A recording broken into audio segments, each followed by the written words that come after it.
Thank you for tuning into our channel here at Erskine Parish Church. We create this and give it away so that it can be a blessing. Everything that we do here in the church relies on the generous backing of those who support us. And so if you would like to become one of them and give something back, then we've made it as easy as possible. You can go to erskine.parish/donate, and there you can give a one-off bank transfer. You can set up a regular standing order or donate by PayPal. You can also download a gift aid form so that if you're a UK taxpayer, it increases the contributions that way as well. Thank you so much for watching, and we pray God's blessing on you.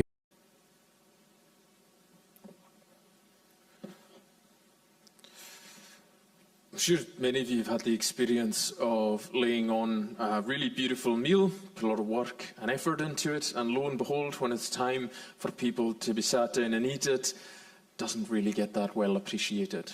Now, I'm sure the most common iteration of that is when we make it for our families. That's certainly my experience as a parent. That's certainly Victoria's experience. Hopefully when you have dinner guests round, they're at least a wee bit more polite, where they'll pretend to like it. But your kids don't give you any such grace. They just let you know that you failed in your responsibility to make delicious food for them every night. But it's a huge disappointment, and it's hard not to take that hurt personally, particularly proportionally the more effort that you have put into it. And you know as well that there's nothing wrong with it, because you know what went into it and the ingredients and so on. And the whole of the end of Jesus' ministry, this is towards the end of his ministry as he's about to go to the cross, is you're left with an exasperated sigh with the fact that he had done all these wonders and signs, and he had walked the way he did with love and compassion and truthfulness, and people seem to be, in large part, not getting it. But there's a good reason for that, and it is because we're going to think about this morning the fact that he is a prophet. Now, I don't know what comes into your head when you think of a prophet or prophecy. For me, it was always very much about somebody who's got almost magical abilities. But one of the most characteristic true things about a prophet in the Bible is that they don't really get much of a hearing. That they're actually not terribly successful, certainly not by your and my standards. Or I think if any of the Old Testament prophets were in the Church of Scotland as ministers today, they would have been abandoned a long time ago because of their lack of success and conversion rate. People don't listen to them. They don't get much of a hearing. It's a hard job. It seems to be a hiding to nothing. And it's for a couple of reasons. A prophet normally does two things in the Bible. They do foretell. They do have an ability to see somewhat into the future and what God's going to do in the future. And I would say that's the minor part of what they do. The other mark of a true prophet is they forthtell. That's an easy way to remember it. Foretell and forthtell. They speak out and forth the words of the message that God has given them. And in the passage in Deuteronomy, Aileen read for us, the people of God, all the way back in Moses' time, in the Exodus, they had been waiting on and anticipating a final prophet from God who would finally speak God's words in an unmediated way that would let them know that God was amongst them. And Jesus comes and does that. And like all his predecessors, the prophets in Old Testament Israel, he's rejected. And why is he rejected? I thought that would be the most helpful thing to look in this passage, because Jesus and John in his gospel, they quote the prophet Isaiah, and it really is all about God's message being rejected. And why? What are the reasons? Well, I want to look at three of them this morning. I want to look at the fact that people need more than just proof in order to believe, firstly. Secondly, that people really, as I was saying to the kids, struggle with the light of God. And lastly, that people struggle with judgment, because those are stumbling blocks and struggles that people have in this passage, and in my experience that people continue to have today. Now, these are challenging sayings of Jesus. This is a challenging part of his reality. This is a challenging part of his ministry that brings up a challenging reality.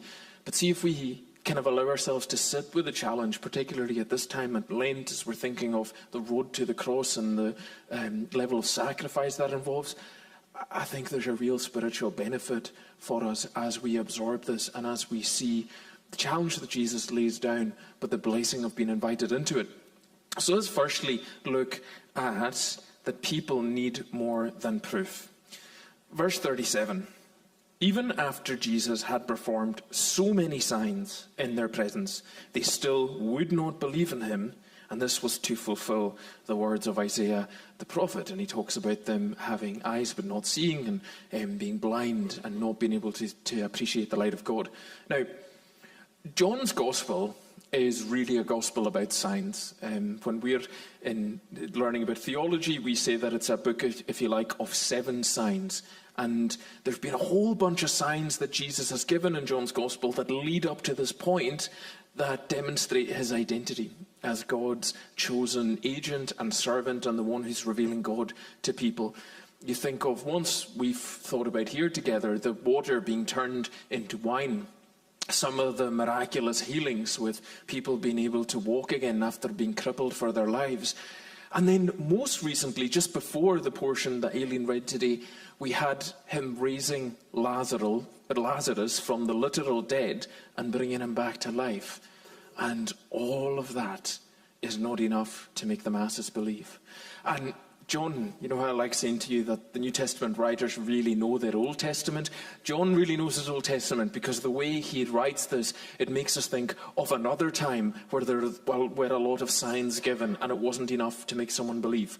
And so in the original audience mind, and I think in our minds, is meant to be Moses and the Exodus, because that was a time where God was coming dramatically and saying that he had a desire for his people to be free to worship him, and he sent his prophet and his agent Moses to say to Pharaoh, let my people go so that they can worship me. And then the signs started coming, the plagues, you know, from Sunday school, the hail and the river of blood and the frogs and the flies and so on. And yet Pharaoh hardened his heart. Or God hardened Pharaoh's heart, and that's complicated. That's a whole other sermon. But nonetheless, there was a hardness, there was a blindness, there was an inability to see through that, and a doubling down. And I going, you know what, that's not enough. I'm going to take my chances, not believing what God says, and I'm going to have a go at doing this my own way. And it ends in disaster. And we've got the same thing here.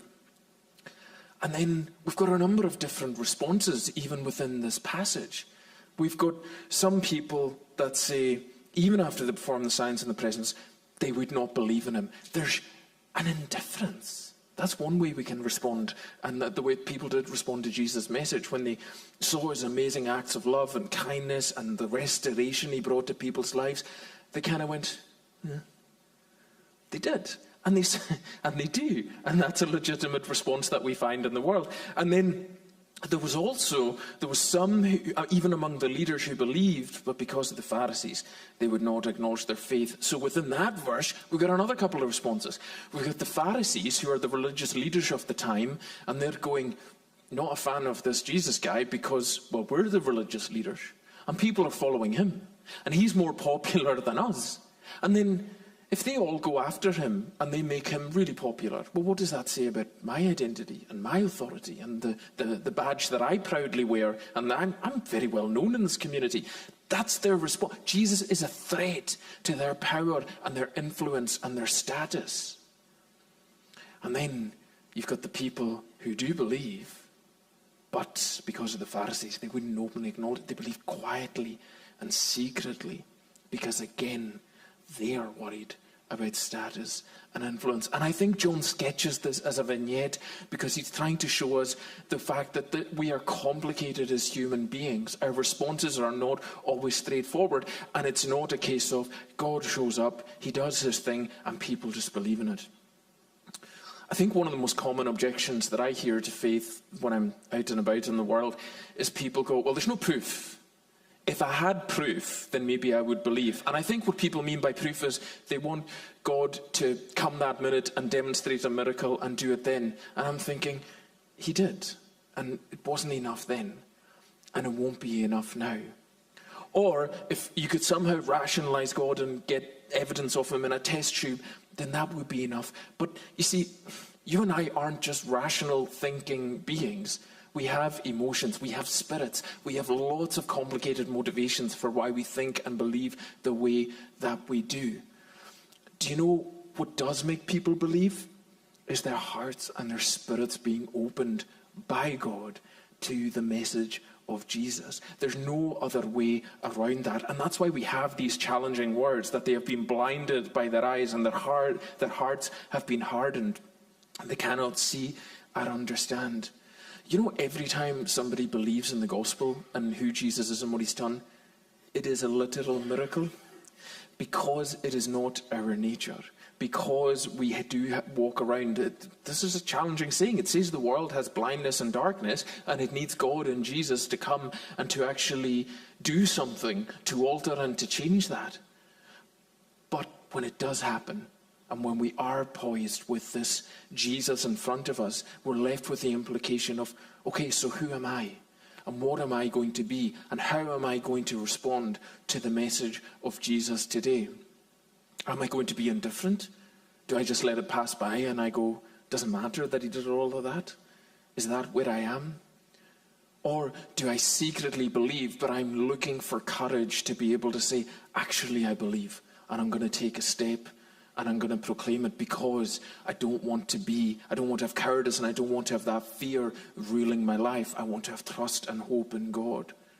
Or do we reject him like the religious leaders, because Jesus comes and the claim he wants to make on our lives and wanting to make us disciples, it actually has implications for either other parts of our lives that we don't want to give up on, or even status or standing that we might have with other people, and that threatens us. We're left with a choice. And let me just encourage you that if you identify yourself with any of those ones that are challenging, that it is God's desire. I found this in the text at the last minute, but I thought it was really exciting. When it says they can neither see with their eyes nor understand with their hearts nor turn, and I would heal them. I can't explain to you the mystery of why God opens some eyes and he doesn't open others, okay?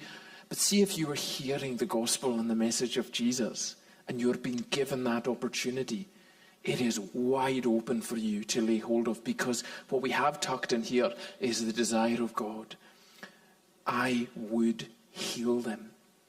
It is God's desire to open our hearts so that they will be flooded and captivated with the love and the goodness of Jesus, that we would see him for who he is, the light and the goodness that he's brought to this world, God himself revealed to us, and that would affect us and change our lives forever.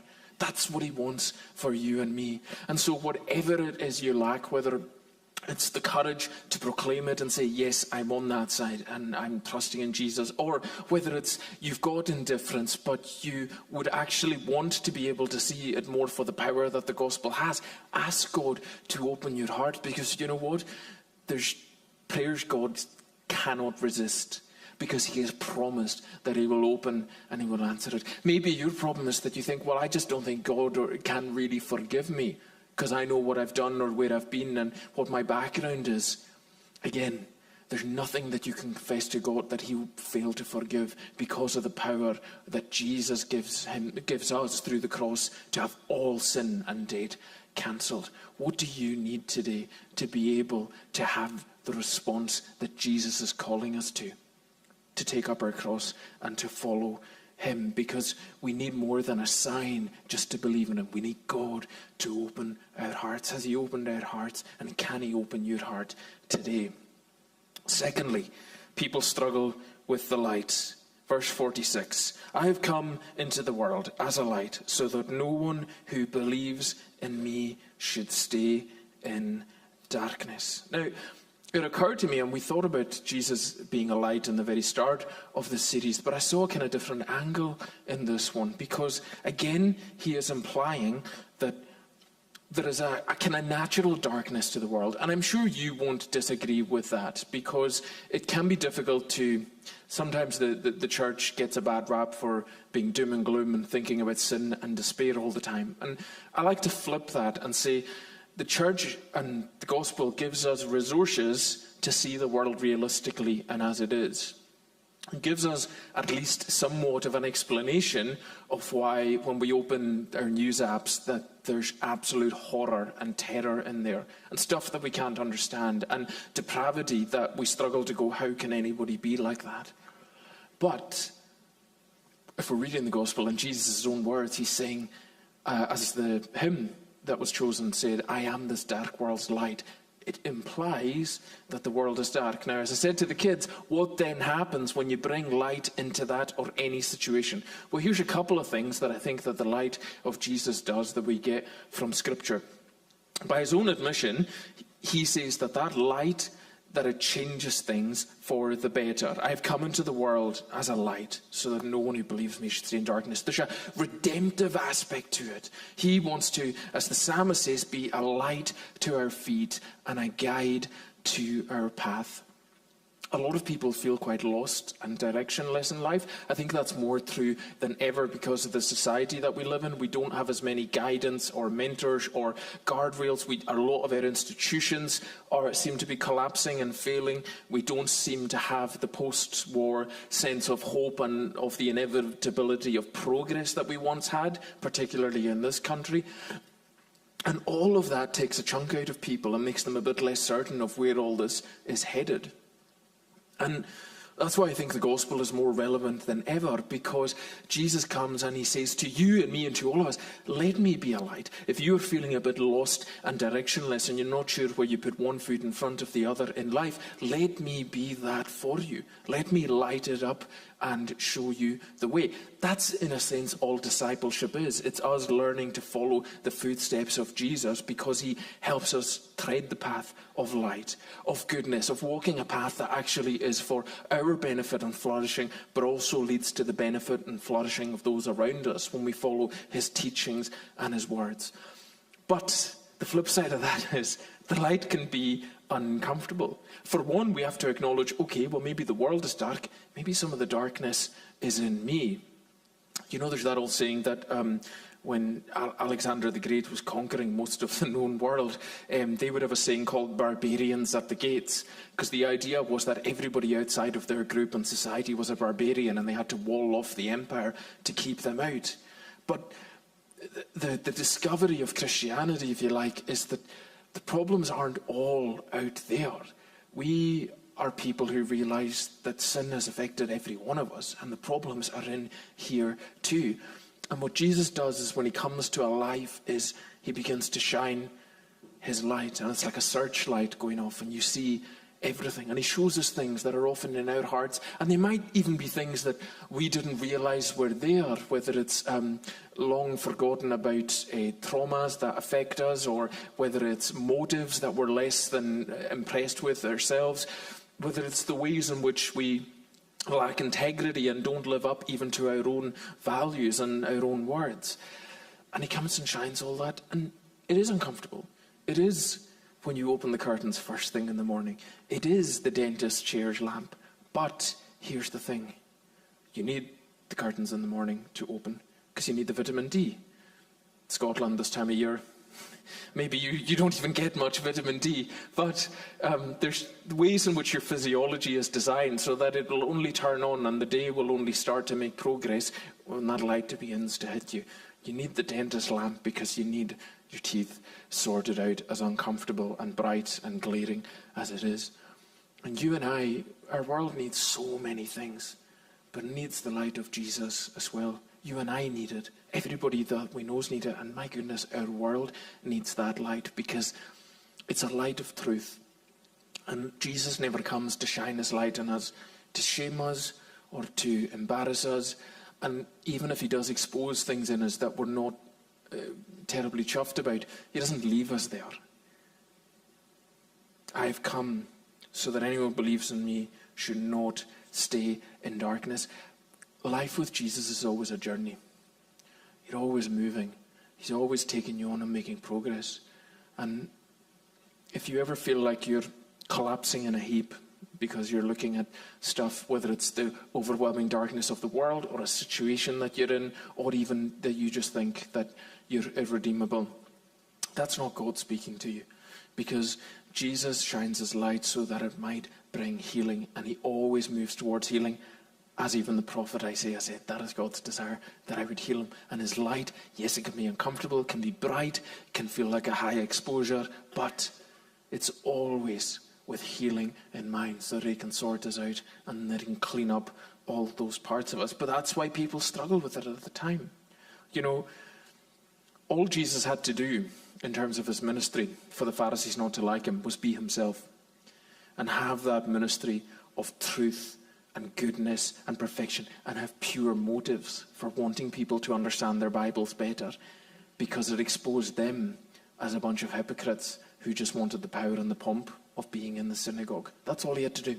That's how he shone a light. He will shine a light. And then he might even make you a bit of a bright light because you're starting to reflect the truth and the honesty and the goodness of Jesus. And other people might not like that.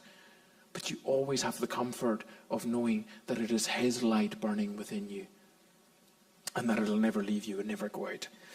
People need more than a sign. People struggle with the light. And finally and lastly, people struggle with judgment. If anyone hears my words but doesn't keep them, I do not judge that person. For I did not come to judge the world, but to save the world. Jesus has a particular mission. This is his last public appearance in the Gospel of John as he's headed to the cross. And the next time we pick up Jesus' journey, it'll be Holy Week and we'll be travelling towards the cross. So this is what he wants to leave people with. This is some of his last sermons, really, in a way. He's emphasizing what's important. And he's saying there is judgment coming. There is a time of judgment coming, but that's not today, and that's not just now, and it's not why I've come. John chapter 3 as well, famously around John 3:16, he says, I came not to condemn the world, but that the world might have life through me. So he's come to, yes, speak about God's judgment. And people were and continue, they were less uncomfortable about this in Jesus' culture. Our culture is really uncomfortable with the idea of God's judgment. But again, I'm going to flip that to you and say that's good news, because if the world is as dark and horrible and nasty as it is, then there has to be a resolution to all of that. And there needs to be some sort of final outcome that makes sense of the injustice and the travesty. And you and I need some hope that one day all this will get sorted out. Sometimes not actually believing in or feeling like we need much justice or judgment is just a marker that we've led quite comfortable, privileged lives for the most part. Because when you speak to peoples that have lived through either a conquest by another nation or a genocide, God forbid, of some kind, they will say that the idea of judgment is comforting to them because they believe God will bring justice on their oppressors eventually in the end. Do you see? But it's not for just now, because he came with a saving and a healing ministry. And that continues until, as we believe, when you read at the end of Revelation, Jesus will return and put the world right and restore it. But for just now, he came with this message that the judgment is coming, but here's where you can put your hope just now. And here's, to me, approaching Easter, what the most amazing thing about Jesus' ministry and his slant on judgment, if you like. Jesus isn't saying here judgment and justice doesn't matter. Sometimes Jesus is sort of recast as a bit of a hippie who just goes around saying free love and everything's fine, and he's not particularly unkind to anyone. And he has a high view of justice and of judgment, but he realizes that it's his role to absorb that judgment. Do you see? Jesus came and he has the understanding to know that he's going to the cross because sin does anger God. And it is a travesty compared to the good world that he made. And we have made a mess of the world. And Jesus comes unsatisfied with that and unwilling to see it continue without hope, and decides to absorb the sin of the world in himself. He doesn't want to get around the judgment or the justice of God, and what he does is he bears it in his body, which you and I are beneficiaries of. And so it matters immensely, but it's nothing but hopeful for you and me approaching Easter, because the degree to which people believe the signs and the miracles that Jesus did or not, that's going to be different from one person to another. But he's shown us his desire to open people's hearts and let them respond to his love. He's also shown that his light is a good and a positive force in people's lives that changes them for the better. that brings truthfulness and a commitment to the truth in a way that heals people's hearts. And when it comes to the judgment of God, he takes it all on himself on the cross. He cries out, my God, why have you forsaken me? Because he feels the agony and the horrors of the sin of the world being poured out upon him. But he does that for you and for me, that we will never know the judgment of God, but what we will know is the light and the love of Jesus, which was promised all the way back in the Old Testament. May God bless his word to us this morning. Amen.